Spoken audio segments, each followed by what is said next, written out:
전도서 두 번째 말씀 우리 함께 살펴보겠습니다. 헤벨, 바람을 잡아둘 수 있는가? 라는 제목으로 우리 함께 말씀 나누겠습니다. 우리가 전도서 말씀을 읽으면서 또 묵상하면서 전도서가 과연 무엇을 위해 기록된 책인가? 전도서가 과연 이 세상에 그리고 믿는 우리들에게 어떠한 의미를 말하고 있는가를 가장 파악하기 어렵게 만드는 단어가 오늘 바로 이 전도서 1장 2절 본문 말씀에 나오는 헛되다라는 단어일 것입니다. 자, 우리 개역개정 한글 개역개정 성경에서는 헛되다라고 번역되어진 이 단어의 원래 히브리어 원어는 헤벨이라고 하는 단어입니다. 자, 이 헤벨이라고 하는 것은 굉장히 여러 가지 의미로 번역될 수 있는 단어인데요. 대표적으로 몇 개 추려만 보자고 해도 상당히 많습니다. 자, 의미 없음, 쓸모 없음, 부조리함, 허무함, 거품, 자취, 무상함, 호흡, 이런 여러 가지 의미를 담고 있는 단어입니다. 그리고 또 이 헤벨이라는 단어의 문자적 의미는 어떻게 보면 가장 원초적인 문자적 의미는 호흡, 수증기라는 뜻을 가지고 있습니다. 이 헤벨이라고 하는 단어, 헛되다라고 하는 단어가 어떻게 보자면 전도서의 시작과 끝이며 거의 모든 것을 아우르는 말이다라고 해도 과언이 아닐 것입니다. 자, 실제로 이 전도서의 전체 구조를 놓고 살펴볼 때요, 오늘 본문 1장 2절에 이 헛되다라고 하는 단어가 우리 한글 개역개정 성경에만 봐도 5번이나 반복되지 않습니까? 그러면서 우리가 이제 마지막 전도서 마지막 장인 12장에 가보면은요, 잠깐 한번 살펴보겠는데요, 전도서 12장 8절에 볼 때 또 헛되다라는 이 헤벨이라는 단어로 지금 마지막 장이 마무리되고 있는 것을 볼 수 있습니다. 12장 8절에 보니 전도자가 이르되 헛되고 헛되도다, 모든 것이 헛되도다라는 구절로 이 전도서가 또 마무리되고 있는 것을 볼 수 있습니다. 자, 이 1장 2절과 12장 8절 각각의 시작과 끝에서 이 헛되다라고 하는 단어가 시작되고 끝맺음으로써 전체적인 테두리를 감싸고 있는 이 구조를 우리가 살펴볼 수 있습니다. 이것을 학문적으로 표현하자면 인클루지오라고도 하고 우리 표현으로는 수미상관이다라고 표현을 하죠. 가장 시작 부분과 끝 부분이 동일한 단어, 동일한 의미로 반복이 되면서 이 전체 구조를 감싸고 있는, 그래서 이 처음 시작과 끝 이 사이에 모든 내용들과 말하고자 하는 바가 결국은 이 시작과 끝을 이렇게 여러 가지 형태와 여러 가지 방법으로 설명하고 있는 것을 우리가 구조적으로 살펴볼 수 있습니다. 그래서 우리가 전도서 말씀을 이제 앞으로 계속 살펴보게 될 텐데요, 명시적으로 이 헛되다, 명시적으로 헤벨이라고 하는 단어가 기록되어 있지 않다고 하더라도 이 전도서 2장, 3장, 4장부터 쭉 해서 12장까지 이르는 모든 내용들 속에서 이 암시적으로, 은유적으로, 비유적으로 이 헤벨이라고 하는 의미가 담겨져 있다는 것을 우리가 염두에 두고 전도서 전체를 살펴볼 필요가 있다는 것입니다. 자, 그렇다면 이렇게 여러 가지 의미로 번역이 되고 이해되는 이 헤벨이라는 단어, 자, 우리 한글 성경에서는 헛되다라는 이 단어 하나로 이 번역이 되어 있고 우리가 읽고 있기 때문에 어떻게 보면 이걸 문자적으로 그대로 우리가 받아들이고 이해한다면 자칫 잘못 이 전도서를 우리는 굉장히 뭔가 염세주의적이고 허무주의적인 의미로 우리가 전도서를 바라볼 수 있다는 것입니다. 실제적으로 그래서 우리가 교회사를 통틀어서 살펴볼 때 이 전도서가 과연 정경 속에 포함되는 것이 맞냐 아니냐, 쉽게 표현하자면 이것이 진짜 영감되어진 하나님의 말씀인가 아닌가를 두고 수많은 신앙인들이 그리고 신학자들이 학자들이 정말 치열한 논쟁을 벌여왔던 역사들을 우리가 살펴볼 수 있습니다. 야, 대체 이게 뭐가 어떻게 이게 하나님의 말씀이냐, 이 전도서가 헛되니 모든 것이 헛되다. 그러면 하나님의 말씀이 헛되다는 것이냐, 하나님의 뜻이 헛되다는 것이냐, 우리가 이런 염세주의적이고 부정적이고 세상을 허무주의적인 시각으로 바라보게 만드는 것처럼 보이는 이 전도서를 우리가 영감된 하나님의 말씀으로 정경으로 받아들여야 되냐? 이런 의문들이 끊임없이 제기되어 왔던 것이죠. 하지만 이 전도서는 결과적으로 오늘날까지 우리들의 손에 성경 66권의 한 파트로서 우리들에게 전달되어져 오고 있습니다. 그렇다면 하나님의 섭리와 하나님이 실수 없으신, 하나님의 오류 없으신 하나님의 뜻과 계획에 따라 이 전도서가 우리들에게 하나님의 말씀으로 주어졌다면 분명히 여기에서 우리는 하나님의 뜻을 발견해야 되는 것입니다. 발견해야 된다라기보다는 반드시 이 속에 하나님의 뜻이 있기 때문에 우리는 그것을 찾아야 한다는 것이죠. 그렇다면 이 굉장히 복음과 어떻게 보면 하나님의 말씀과 진리와는 전혀 상반되는 것처럼 보이는 이 헛되다, 헤벨이라고 하는 단어를 우리는 어떻게 이해하고 붙잡아야 될 것인가? 거기에 대한 이제 몇 가지 실마리들이 이 전도서 속에 담겨져 있는데요. 오늘은 그 헤벨을 어떻게 우리가 올바르게 그리고 성경적으로 복음적으로 하나님의 뜻과 계획에 가깝도록 이해할 것이냐라는 그 실마리를 오늘 우리는 1장 14절에서 한번 찾아봐야 되겠습니다. 1장 14절에 볼 때 내가 해 아래에서 행하는 모든 일을 보았노라, 보라 모두 다 헛되어 바람을 잡으려는 것이로다. 자, 이 전도서의 기자는 이 헛되다라는 표현을 하면서 모두 바람을 잡으려는 것이로다라고 표현했습니다. 자, 바람은 우리가 있다라고 하는 것은 누구나 다 느끼죠. 알고 있죠. 왜? 공기라고 하는 것. 자, 헤벨이 또 다른 뭐 호흡, 수증기, 공기 이런 이제 의미도 갖고 있습니다만 공기가 대기가 흐르는 것, 그 흐르는 흐름을 가지고 우리가 바람이라고 말하지 않습니까? 자, 바람이 있다, 공기가 있다, 산소가 있다, 대기가 있다라는 말과 동일합니다. 우리가 공기가 있다는 건 다 알고 있죠. 바람이 흐른다라는 것은 우리가 상식적으로 다 알고 있습니다. 그리고 실제로 바람을 느낄 수도 있죠. 그런데 자, 오늘 이 말씀을 듣는 여러분들 중에 혹시 바람을 붙잡아 들 수 있는 분이 계십니까? 바람을 손으로 잡을 수 있는 분이 계십니까?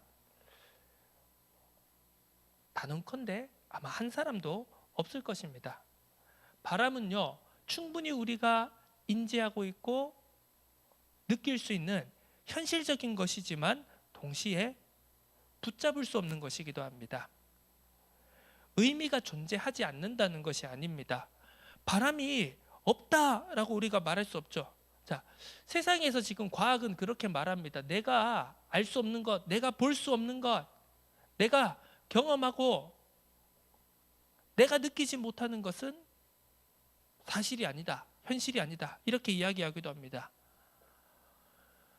바람은 현실적으로 존재하는 것이고 우리가 인지할 수도 있지만 전혀 우리가 잡거나 통제할 수 없는 것을 의미하기도 합니다. 의미가 존재하지 않는다는 것이 아니라 존재하더라도 붙잡을 수 없다는 뜻입니다.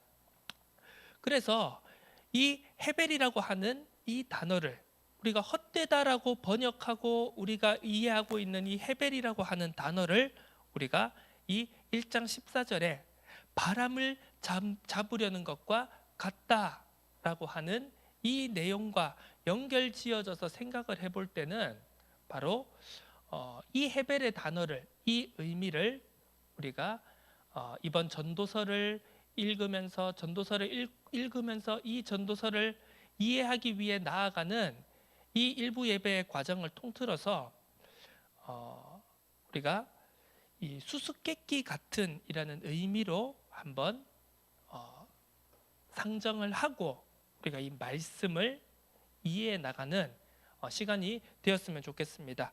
이 수수께끼 같은, 헤벨을 수수께끼 같은 이라고 하는 단어로 의미로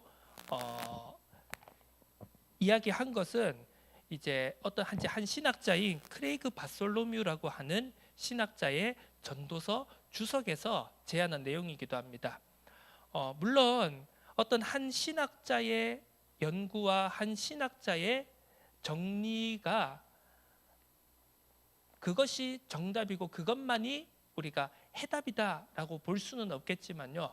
적어도 우리가 일관되어진 하나의 주제를 가지고 우리가 말씀을 살펴보면서 이 말씀 우리가 어떻게 이해할 것인가라는 이 일관성을 가지고 우리가 살펴보는 것이 중요하기 때문에요. 그리고 꽤나 우리가 신빙성 있는 그리고 근거가 있는 주장이기 때문에 이 헤벨이라고 하는 단어를 우리가 수수께끼라는 의미로 함께 동일선상에 놓고 이 전도서의 전체 말씀을 우리가 한번 생각해 보았으면 좋겠습니다.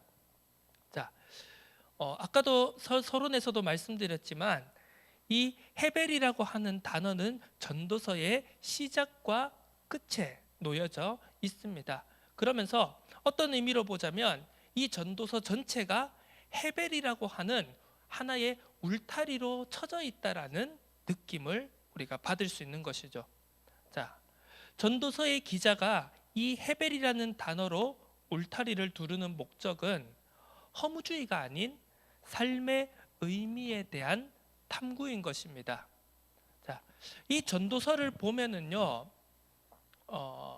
이 전도서의 저자 그리고 이 전도자라고 불리는 코엘렛이 이 전도서를 전체를 설명하고 있는 느낌은 어떤 느낌이냐 하면 이제 리얼타임으로 실시간으로 무엇인가를 하고 있다라기보다는 이제 인생의 마지막 부분쯤에 가서 그 과거를 회상하는 느낌으로 지금 전도서가 기록되어져 있고 또 전도서가 그렇게 구성되어져 있고 흘러가고 있다라는 느낌을 우리가 분명히 받을 수 있습니다.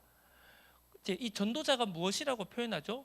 나 전도자, 예루살렘의 왕이다. 내가 모든 것을 다 해봤다. 내가 모든 것을 다 누려봤고 모든 것을 다 탐구해봤고 모든 지식을 내가 살펴봤다 라고 하는 것은 무슨 느낌입니까? 내가 지금 그렇게 하고 있다라는 것이 아니고 내가 다 해봤고 다 경험해본 과거의 일을 지금 처음부터 끝까지 쭉 시간별로 이야기하고 있는 것이다. 과거를 지금 회상하고 있는 내용인 것입니다. 자, 그렇다면 이 삶의 의미에 대해서 자기가 경험했고 자기가 느껴와봤고 자기가 체험했던 모든 것들을 지금 회고하듯이 이야기하고 있는 것이죠. 자기가 탐구해봤던 자기가 걸어와봤던 모든 여정들, 그것이 때로는 성공이 되었을 수도 있고 때로는 그것이 실패였을 수도 있고 때로는 그것이 의미 있는 결론을 맺기도 했지만 때로는 그것이 의미 없는, 아무런 의미 없는 것 같은 헛고생인 것처럼 보여지기도 하는 이 모든 과정들이 바로 전도서의 전체의 내용이라고 할 수 있는 것입니다. 자, 이 전도서 말씀을 우리가 살펴보기를 시작하는 가운데, 그리고 오늘 우리가 이 전도서 1장 2절에 헤벨이라고 하는 단어를 생각하면서 오늘 우리가 한번 던져봐야 될, 그리고 스스로에게 물어봐야 될 세 가지 질문이 있습니다. 첫 번째로는 불신앙 같아 보이는 질문과 고민은 불필요한 과정인가 하는 것입니다. 때로 우리가 그러지 않습니까? 무엇인가 막 이거는 뭡니까? 이건 어떤 의미입니까? 정말 하나님이 살아계시는 것이 맞을까요? 라고 그런 불신앙 같아 보이는, 믿음 없어 보이는 것 같은 질문과 고민을 내놓았을 때 우리가 접할 수 있는, 우리가 쉽게 접할 수 있는 많은 반응들은 무엇입니까? 야, 불신앙하지 마. 야, 너 믿음이 왜 이렇게 작냐? 그냥 믿으면 되지. 왜 그렇게 불신앙하냐? 라는 대답을 우리는 가장 많이 들었을 것입니다. 그런데 한번 생각해 봤으면 좋겠습니다. 그 불신앙적인 질문과 고민이 정말로 불필요한 과정일까요? 이걸 한번 우리 스스로에게 이번 한 주간 진지하게 되물어 보았으면 좋겠습니다. 두 번째로는 헛고생은 불필요한 과정인가라는 질문입니다. 자, 이 헛고생이라고 하는 단어를 조금 더 풀어서 한번 이야기해 보자면, 안 해도 되는 고생처럼 보이는 것을 우리가 하는 것은 불필요한 과정인가? 라는 것을 우리가 스스로에게 질문을 던져봐야 됩니다. 흔히 우리가 세상에 그런 말 하지 않습니까? 집 나가면 개고생이다 라는 그런 표현을 쓰지 않습니까?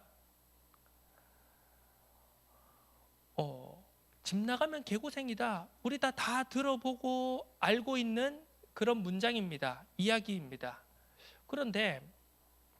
그래서 실제로 그런 말을 하고 그런 말을 들으면서, 그래, 집 나가면 개고생이니까 집을 안 나가야지 하고 정말 실제로 안 나가는 사람들도 있습니다. 그런데 그 말을 듣고도 집을 나가는 사람이 있죠. 그 말을 듣고도 안락하고 편안한 환경을, 울타리를 뛰쳐나가는 사람들이 있습니다. 그러면 그렇게 해서 정말 진짜로 개고생을 해서 다시 돌아와서, 그래, 집을 나가 보니까 개고생이더라 라고 하는 그 과정이 정말 불필요한 것일까요? 그래서 그러면 사람들이 말을 합니다. 그러게 내 말하지 않았냐? 집 나가면 개고생이라니까 왜 집을 나가서 그런 안 해도 될 고생을 사서 하냐? 그렇게 이야기를 합니다. 그러면 과연 그 과정은 불필요한 것일까요? 불필요했던 것일까요? 안 해도 될 뻔한 것이었을까요? 이것을 한번 또 생각해 볼 필요가 있겠습니다. 마지막 세 번째로, 아무 고생 없이 얻은 결론이 문제에 부딪힐 때 어떤 일이 벌어지겠는가? 라는 질문을 우리 스스로에게, 그리고 이 세상 가운데, 그리고 우리 함께하는 사람들끼리 서로 질문해보고 생각해볼 필요가 있습니다. 자, 그렇다면 집을 나가지 않고 집 나가면 개고생이다라는 어른들의 말씀을, 그리고 주변의 말을 철석같이 듣고 잘 실천해서 집을 안 나간 사람이 얻은 집 나가면 개고생이다라는 결론, 그 결론을 가지고 만약에 세상에 나가서 이런저런 문제에 부딪혔을 때, 내가 스스로 경험해보지 않고 내가 스스로 부딪혀보지 않은 그것을 가지고 세상에 나가서 문제에 부딪혔을 때 어떤 일이 벌어지겠는가? 이것을 한번 우리가 또 생각해 볼 필요가 있다는 것입니다.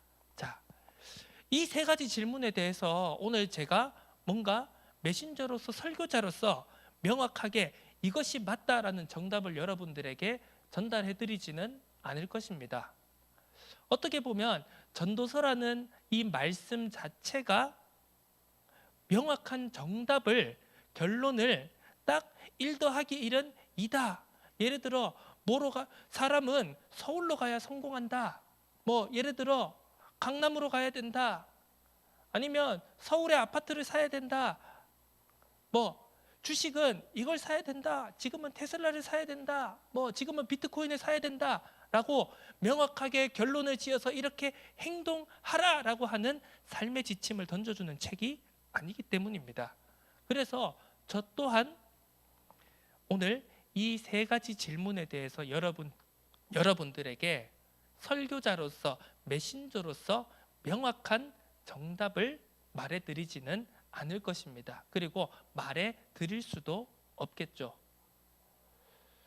그래서 어떻게 보면 지금 이 전도서를 시작해가는 이 시점에서 우리가 다시 한번 명확하게 생각할 것은 이 전도서를 함께 묵상하고 전도서의 의미를 찾아가는 이 과정이 결코 쉽지는 않을 것입니다. 쉽게 느껴지지는 않을 것입니다. 왜? 명확히 이거 해라 저거 해라 전도서는 대신 정해주는 책이 아니기 때문입니다.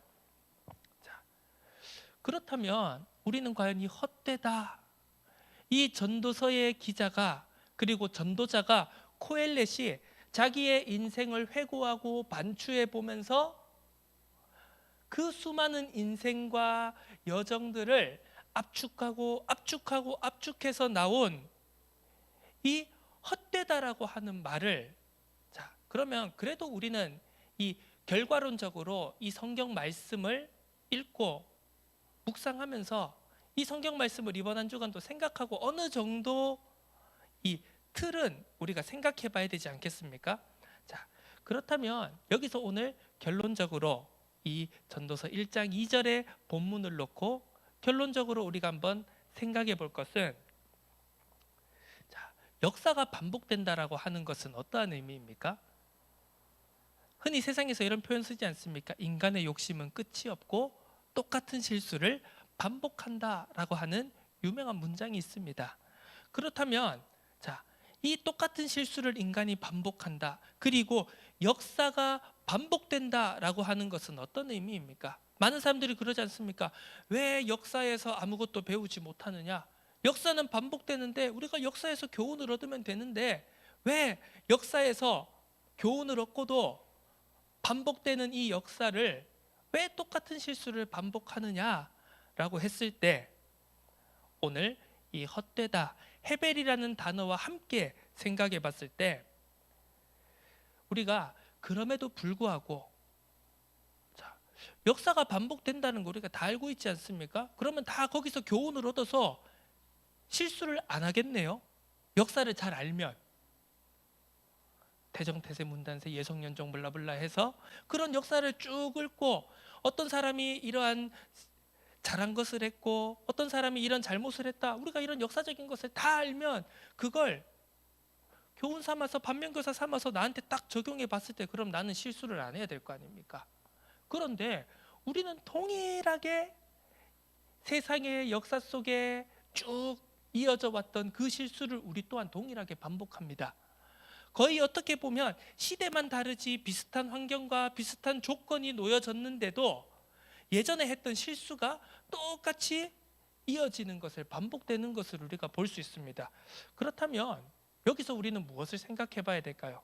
자, 역사가 그럼에도 불구하고 역사가 계속해서 반복된다는 것은 그 헛되다라는 것 헛되다라는 것을 내가 반드시 거쳐가야 하는 과정이기 때문입니다. 역사의 인물들이 우리의 선조들이 우리의 아버지 어머니 세대들이 역사를 통해서 실수가 있었겠죠. 잘한 것도 있으면 그 전 세대들이 실수도 있었을 것이고 공이 있었으면 과도 있었을 것이고요. 그러면 그 공과 과를 굉장히 진지하게 상식적으로 이론적으로 합리적으로 잘 분석하고 정리해서 그냥 딱 지식적으로 알고 있으면 실수를 안 하는 것이 아니라요. 결국은 그 모든 것이 내가 스스로 부딪히면서 내가 스스로 걸어가면서 내가 스스로 그 실수를 그 헛되다라고 하는 그 과정을 내가 직접 몸소 부딪히면서 통과해 나가야지만 그것이 내 것이 된다라는 것을 우리는 분명히 기억해야 합니다. 내가 체험하고 내가 느껴야 하는 것입니다. 우리가 야구를 좋아하는 분은 그 이제 명언을 들으셨을지는 모르겠는데 굉장히 이제 그 이미 작고한 예전에 굉장히 유명한 야구 해설자 한 분이 이런 명언을 남기셨습니다. 자, 야구가 딱 그냥 그 수십 년 야구판에 몸을 담아 왔으면 뭐가 다 이렇게 딱 눈에 보이지 않습니까? 아, 이게 이러면 저렇게 저렇고, 지난 회에 점수가 득점이 안 났으면 다음 회에는 다음 상대팀한테 뭐 기회가 가고, 뭐 이런 여러 가지 이제 그런 공식화된 그런 이제 뭐 루틴 같은 게 있을 거 아닙니까? 그래서 당연히 그런 수십 년간의 경험을 바탕으로 아, 이번에는 이게 이렇게 될 것입니다라고 예상했는데, 그 야구라는 게임이 전혀 그 수십 년의 경험을 가진 해설자도 예측할 수 없는 결과로 나오는 것을 볼 때 그 해설자는 이런 말을 남겼습니다. 아, 야구 몰라요. 그 사람이 정말, 그분이 정말 야구를 몰라서, 야구에 대해서 1도 지식이 없는 사람이라서 야구 몰라요라는 표현을 했을까요? 그것이 아니라는 것입니다. 그만큼 자기가 수십 년 동안 실제로도 야구를 해왔고, 그리고 제3자의 시선으로 분석해왔고 정리해왔던 그 야구라고 하는 하나의 그 스포츠 종목조차도요, 그 수십 년의 경험을 가지고 있는 사람도 와, 내가 야구를 몰랐구나 할 정도로의 통제되지 않는, 계량화되지 않는 변수들이 얼마든지 생겨난다라는 의미입니다. 자, 우리의 인생, 우리가 알던 대로 지식적으로 배워왔던 대로 되어지는 것이 절대 아닙니다. 그렇다면 무엇인가? 바로 우리가 이 하나님의 말씀을 읽고 붙잡고 살아갈 때 우리가 전부 다 어떻게 보면 결론은 다 알고 있습니다. 이미 창세기부터 요한계시록까지 모든 하나님의 말씀의 핵심은, 주제는 예수 그리스도라는 것, 복음이라는 것, 구원의 구속의 역사라는 것 우리가 다 알고 있습니다. 그런데 그 다 알고 있는 것이 내가 스스로 통과하지 않는, 내가 스스로 부딪히지 않는, 내가 실제로 무릎도 꿇어지고 주저앉아지고 진흙탕에 빠지기도 하고 정말 피투성이가 되면서 눈물 흘리면서 겪지 않으면 정말 체화되지 않는, 체득되지 않는 복음의 진리라는 것이 분명히 있다라는 것을 이 전도서의 말씀이 시작에서부터 우리에게 분명히 외치고 있는 것입니다. 그래서 어떻게 보면 이 전도서는요, 탐구하는 책이라고 볼 수 있습니다. 바로 우리의 인생의 의미가 무엇인지, 하나님이, 창조자가 우리를 왜 지으신 것이며 우리는 어떤 의미를 가지고 살아가야 할 것인지를 선조들이, 믿음의 조상들이 말해왔던 그것을 가지고 또 고민도 하면서 질문도 하면서, 때로는 그것이 불신앙적이고 믿음 없어 보이는 질문과 고민이라고 할지라도 그 과정이 반드시 필요하다. 그래, 모든 것이 헛돼, 의미가 없어, 하지만 그걸 네가 부딪혀 봐야 돼 라고 말하는 것이 전도서의 어떻게 보면 숨겨진 의미이고, 또 그 주제를 가지고, 그 중심을 가지고 우리가 전도서를 탐구해 나가는 여행을 해야 될 것입니다. 바람을 잡아둘 수는 없죠. 우리가 항상 예상한 대로, 예측한 대로 우리의 인생이, 그리고 역사가 흘러가지는 않습니다. 우리는 과거의 것을 반추하고 회상하면서도 동시에 내가 반드시 그 길을 통과해야지만 얻을 수 있는 의미도 있다는 것을, 결론과 해답도 있다는 것을 반드시 붙잡아야 될 것입니다. 불신앙적인 질문과 고민 속에서 나를 향한, 우리를 향한, 이 시대를 향한, 우리의 시대를 향한 하나님의 뜻과 계획을 발견해 나가는 은혜가 넘쳐나기를 예수 그리스도 이름으로 축원합니다. 하나님 아버지 감사드립니다.